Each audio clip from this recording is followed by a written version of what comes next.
नमस्कार मैत्रिणींनो, तडका टेल्समधून आज आपण शिकणार आहोत एक पारंपरिक आणि रुचकर पदार्थ, पौष्टिक पदार्थ, तो म्हणजे गोपालकाला।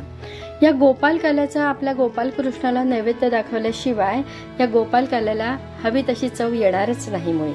चला तर मग शिकूया पारंपरिक पदार्थ गोपालकाला। गोपालकाला करण्यासाठीचं साहित्य आता आपण बघूया।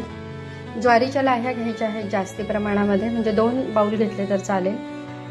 1 बाउल मध्ये आपण जाड पोहे घ्यायचे आहेत, राजगिऱ्याच्या लाह्या घ्यायच्या आहेत, डाळिंब, साळीच्या लाह्या, दही फेटून घ्यायचे, मीठ चवीप्रमाणे, मिरची घ्यायची फोडणीसाठी, साखर चवीसाठी, आलं, खोबरं, ओलं खोबरं घ्यायचे आणि कोथिंबीर। या सगळ्या साहित्यापासून आपण आता गोपालकाला बनवणार आहोत। शिवाय गोपालकाल्यामध्ये चव येण्यासाठी आपण भिजलेली चणा डाळ, थोडेसे भाजून घेतलेले शेंगदाणे आणि काजू मनुके सुद्धा घालणार आहोत।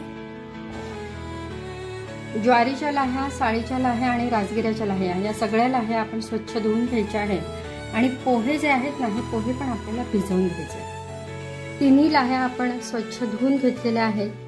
त्याच्यानंतर जे पोहे आपण धुवून घेतलेले आहेत भिजवून, ते पण आपल्याला ह्याच्यामध्ये घालायचे आहेत। आता आपण बाकीचं जे जिन्नस आहे ते आपण चवीप्रमाणे टाकूया।